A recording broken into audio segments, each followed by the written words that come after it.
सिंह और आप सभी का स्वागत है हमारे चैनल पर। इस वक्त की बड़ी खबर आपको बता दें, अर्णव गोस्वामी और रिपब्लिक टीवी को जिस तरीके से महाराष्ट्र सरकार के द्वारा परेशान किया गया था, अब मुंबई पुलिस और महाराष्ट्र सरकार दोनों की मुश्किलें बढ़ चुकी हैं।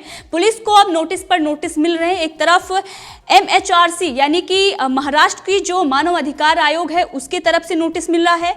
ये जो मामला है वो विकास खानचंदानी का है, लेकिन दूसरी तरफ नेशनल ह्यूमन राइट्स कमीशन यानी कि जो राष्ट्रीय मानव अधिकार आयोग है उसके तरफ से तलब किया गया है। जो पुलिस वाले इस मामले में जिस तरीके से टॉर्चर किया गया था घनश्याम सिंह को, वो जो भी अधिकारी थे उन सबको नोटिस भेजा गया है। 4 हफ्तों में पूरी तरीके से विस्तृत जानकारी उनको चाहिए, जो पूरी रिपोर्ट मांगी गई है 4 हफ्तों में। अब ये देखना होगा कि किस तरीके से मुंबई पुलिस इस पर बताती है कि क्या कुछ उन्होंने घनश्याम के साथ किया है। वैसे पूरी दुनिया देख रही है जिस तरीके से अवैध गिरफ्तारियां हो रही हैं और उसके बाद उनको हिरासत में लेने के बाद किस तरीके से मारपीट हो रही है। अब इस सब को लेकर DGP को भी नोटिस दिया गया है, IG को भी नोटिस दिया गया है। इस सब पर उनको जवाब देना होगा। 4 हफ्ते के अंदर पूरी तरीके से विस्तृत जानकारी इस पूरे मामले में उनको पेश करनी होगी। लेकिन इसके साथ ही दूसरा बड़ा मामला है विकास खानचंदानी को लेकर, और ये कहा जा रहा है कि जल्द ही उनकी जो बेल है वो हाई कोर्ट में मंजूर होगी,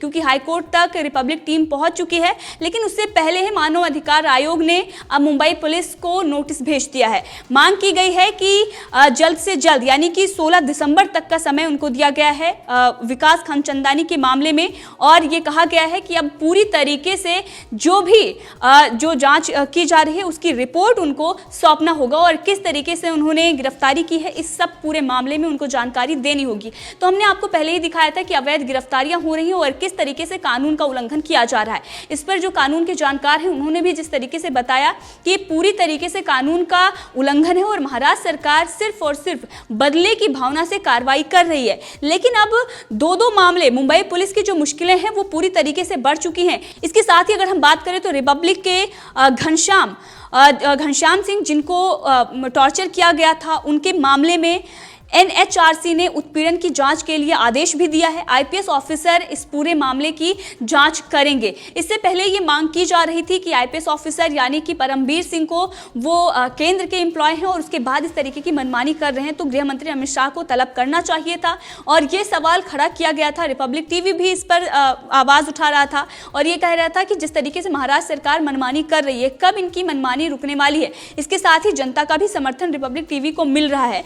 अब जिस तरीके से एक्शन हो रहे हैं, ये बड़ा एक्शन NHRC की तरफ से लिया गया है। महाराष्ट्र के DGP को नोटिस भेजा गया है और 4 हफ्ते में जवाब मांगा गया है। तो अब ये देखना होगा कि किस तरीके से वो जवाब पेश करते हैं, क्योंकि गिरफ्तारी भी अवैध थी और उनको हिरासत में लेने के बाद मारपीट भी की गई। 26 दिन तक उनको हिरासत में रखा गया घनश्याम सिंह को, और इसके साथ ही गलत बयानी करने के लिए उन पर प्रेशर बनाया गया। अब इस सब पूरे मामले को लेकर रिपब्लिक टीवी जिस तरीके से लड़ाई लड़ रहा है, तो कहीं ना कहीं महाराष्ट्र सरकार की तरफ से ये कोशिश की गई थी कि रिपब्लिक टीवी को वो तोड़ेंगे। इसके साथ ही अर्णव गोस्वामी का जो मनोबल है उसको भी वो कम करेंगे। तो किस तरह का प्रेशर अर्णव गोस्वामी पर डालने की कोशिश की जा रही है, लेकिन उसके बावजूद भी अर्णव गोस्वामी हर लड़ाई को लड़ रहे हैं। जिस तरीके से बार बार परेशान किया जा रहा है अर्णव गोस्वामी और उनकी टीम को, बार बार एम्प्लॉय को समन भेजा जा रहा है, उसके बाद अवैध गिरफ्तारियां हो रही हैं, तो एक तरीके से प्रेशर बनाने की कोशिश महाराष्ट्र सरकार की तरफ से की गई है कि कोई भी न्यूज महाराष्ट्र सरकार के खिलाफ ना दिखाएं। इसके साथ ही आपने देखा कि रिपब्लिक टीवी ने बड़ा ऐलान किया था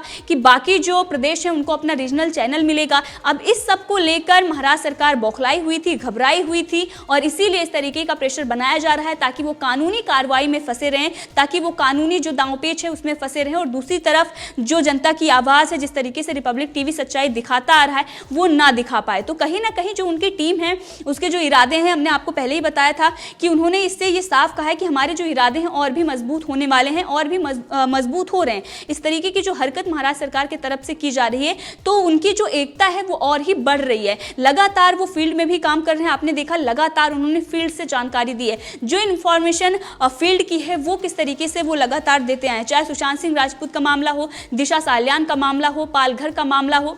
पालघर के मामले में 200 से ज़्यादा FIR दर्ज कर दी जाती हैं। इसके साथ उसमें जो संत आते हैं, जो टीवी पर पैनलिस्ट बैठते हैं, उन सब पर भी कार्रवाई करने की मांग की गई थी और इसका खुलासा खुलासा दीपांकर स्वामी ने किया था। उन्होंने बताया कि किस तरीके से हम लोगों को भी जेल में डालने की एक साजिश रची गई थी। तो बार बार इस तरीके का जो प्रयत्न, जो कोशिश की जा रही है महाराष्ट्र सरकार की तरफ से, तो ये कहीं ना कहीं ये दिखाता है कि महाराष्ट्र सरकार यहाँ पर अगर कानून का उल्लंघन कर रही है, कानून के साथ खिलवाड़ कर रही है, तो उस पर कार्रवाई होनी चाहिए। केंद्र सरकार को बर्खास्त करनी चाहिए, ऐसी सरकारें, राष्ट्रपति शासन लागू करना चाहिए, पहले से ही मांग हो गई है। लेकिन अब ये देखना होगा कि मानव अधिकार आयोग ने जब हस्तक्षेप किया है और जांच के आदेश भी दिए हैं, इसके साथ ही उन्होंने रिपोर्ट भी मांगी है। घनश्याम सिंह के मामले में 4 हफ्ते का समय दिया गया है और विस्तृत जानकारी मांगी गई है। जबकि दूसरा मामला जो विकास खान चंदानी से जुड़ा हुआ है, उसमें महाराष्ट्र का जो मानव अधिकार आयोग है उसने ये कहा है कि 16 दिसंबर तक इस पूरे मामले में जवाब मांगा गया है, नोटिस दिया गया है। लेकिन इसके साथ ही अगर हम बात करें तो कुछ लोगों के ट्वीट्स भी हमारे सामने हैं। बहुत सारे ऐसे लोग हैं जो इस पर सवाल खड़े कर रहे थे और ये कह रहे थे कि मानव अधिकार आयोग जो महाराष्ट्र का है वो सरकार की, यानी कि महाराष्ट्र सरकार की सैलरी पर ही, उसको सैलरी महाराष्ट्र सरकार ही देती है, तो इस तरीके का स्टेप वो कोई नहीं उठाएगा जो महाराष्ट्र सरकार के खिलाफ जाएगा, वो इस पूरे मामले में क्लीन चिट दे देगा। लेकिन अब एंट्री हो चुकी है जो राष्ट्रीय मानव अधिकार आयोग है उसकी। घनश्याम सिंह मामले में इस तरीके से तलब किया गया है, नोटिस भेजा गया है, तो अब जाहिर सी बात है कि अब उन लोगों को जवाब देना होगा। 4 हफ्ते में पूरी जानकारी देनी होगी। जिस प्रकार से उन्होंने 26 दिन तक टॉर्चर किया, किस तरीके से गलत बयानी देने के लिए प्रेशर डाला, तो इस सब पर उनको जवाब देना पड़ेगा। लेकिन जो लोग हैं यहाँ इस वक्त जो ये बात कह रहे थे कि अर्णव के लिए, घनश्याम के लिए महाराष्ट्र मानव अधिकार आयोग गए थे, एक न्यूज़ आई थी कि 1 महीने पहले अलीबाग डीसीपी को नोटिस दिया गया था। महाराष्ट्र का जो मानव अधिकार आयोग है उसने नोटिस दिया था। लेकिन उस मामले में क्या हुआ, ये जो भी महाराष्ट्र मानव अधिकार आयोग है वो कुछ काम की नहीं है, बस नोटिस, कोई एक्शन वो नहीं ले रहा है। लेकिन इस बार जांच के आदेश दिए गए हैं राष्ट्रीय मानव अधिकार आयोग से घनश्याम मामले में। अब ये देखना होगा कि मुंबई पुलिस इस पर किस तरीके से पेश आती है और किस तरीके से वो जवाब देती है, क्योंकि इंतजार उसके जवाब का है। लेकिन उससे पहले जो सबसे बड़ा इंतजार है वो बॉम्बे हाईकोर्ट का है। रिपब्लिक टीम जो बॉम्बे हाईकोर्ट में गई है, अब ये देखना होगा कि कौन सा फैसला उस पर आता है। और सबकी नजरें जो बनी हुई हैं वो उसी पे बनी हुई हैं, क्योंकि विकास खान चंदानी को अवैध तरीके से गिरफ्तार किया जाता है, अवैध गिरफ्तारी होती है उनकी, और उसके बाद किला कोर्ट में किस तरीके से 2 दिन की हिरासत में उनको भेज दिया जाता है। तो अगर आज फैसला आता है तो अब ये देखना होगा कि किसके पक्ष में फैसला होगा। कल तक वो हिरासत में रहेंगे, तो अगर बॉम्बे हाईकोर्ट इसमें टाल मटोल करता है या किसी तरीके का वक्त लेता है तो जनता का जो आक्रोश है वो बढ़ता जा रहा है। आपने देखा किस तरीके से जो महाराष्ट्र का मानव अधिकार आयोग है उस पर लोग सवाल खड़े कर रहे हैं और ये कह रहे हैं कि कई बार उन्होंने नोटिस दिया है लेकिन अभी तक कोई भी एक्शन नहीं हुआ है। इससे पहले आपने देखा कि परमबीर सिंह को भी नोटिस भेजा गया, लेकिन इस पूरे मामले में कोई भी कार्रवाई अभी तक नहीं हुई।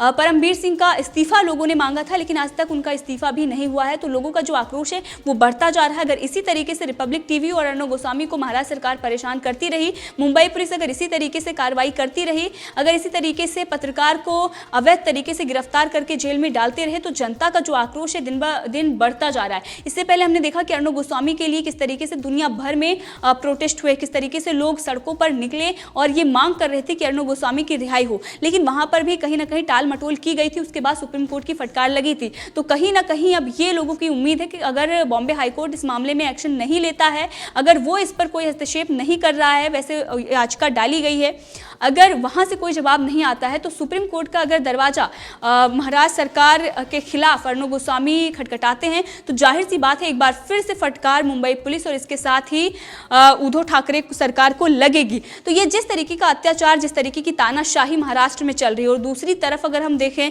तो उद्धव ठाकरे बयानबाजी कर रहे हैं, किसान आंदोलन को लेकर जिस तरीके की राजनीति की जा रही है, तो कहीं ना कहीं अपनी सरकार को बचाने के लिए और बहुत सारी ऐसी चीजें हैं जो छुपाने के लिए महाराष्ट्र सरकार इतनी बौखलाई और डरी हुई है। संजय राउत और उद्धव ठाकरे से यह सवाल पूछा जा रहा है कि आखिर अर्णव गोस्वामी के पीछे इस तरीके से क्यों पड़े हुए हैं, जबकि अर्णव गोस्वामी ने जो सवाल पूछे थे वो जनता के ही सवाल थे।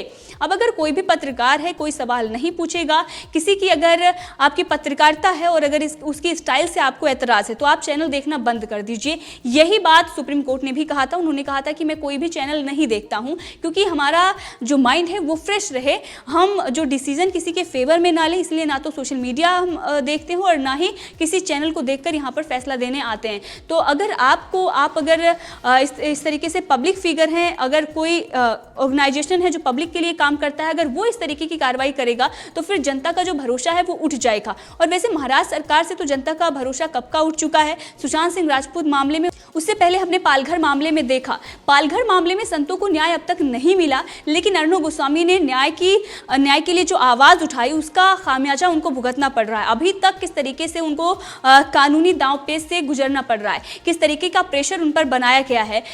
एक तरफ कोई भी न्यूज़ चैनल है उसे रिपोर्टिंग करने के लिए स्वतंत्र होना पड़ता है, एक तरीके से उसका जो माइंड है वो फ्रेश होना चाहिए, किसी प्रकार का बोझ या दबाव नहीं होना चाहिए। एक जो स्वतंत्र पत्रकारिता की बात कही जाती है, किसी भी प्रकार का कोई दबाव नहीं होना चाहिए, लेकिन महाराष्ट्र सरकार इस तरीके का दबाव बना रही है। अगर बार बार पत्रकारों को जेल में डाला जा रहा है और वो भी रिपब्लिक टीम के जो पत्रकार हैं, कोई एक तो पत्रकार नहीं है, जबकि उनके जो पत्रकार हैं 1000 से ज्यादा पत्रकार, जबकि उन्होंने देश के खिलाफ कुछ नहीं लिखा, जबकि उन्होंने ऐसा कुछ भी नहीं किया है जिससे किसी की भावनाएं आहत हुई हूं। सरकार से सवाल पूछा गया है और लोकतंत्र में सरकार से सवाल पूछा जाता है। लोकतंत्र की यही खूबसूरती होती है। जिस तरीके से जो वामपंथी पत्रकार हैं, जिस तरीके के कुछ चैनल हैं, वो यही कहते हैं कि लोकतंत्र की खूबसूरती यही होती है कि सरकार से आप सवाल पूछें। अगर कोई भी सत्ता में बैठा हुआ है तो उससे आप सवाल करें, और जब यही अर्णव गोस्वामी ने कर लिया तो उसका खामियाजा उनको भुगतना पड़ रहा है। और यही सारे पत्रकार हैं जो ये कहते थे कि लोकतंत्र की खूबसूरती यही होती है, वो आज इस पर मौन है और ये कह रहे हैं कि अर्णव गोस्वामी ने गलत किया है। जबकि ये पूरा जो मामला है टीआरपी केस का, फेक टीआरपी केस का, उसमें रिपब्लिक टीवी का कोई लेना देना नहीं है। सच्चाई सामने आ चुकी है, कई बार खुलासे हो चुके हैं। परमबीर सिंह कैमरे के सामने झूठ बोल चुके हैं, उसकी जो सच्चाई थी वो भी रिपब्लिक टीवी ने दिखाया। हंसा की रिपोर्ट का जो दावा किया जा रहा था, उन्होंने भी सच्चाई बताई।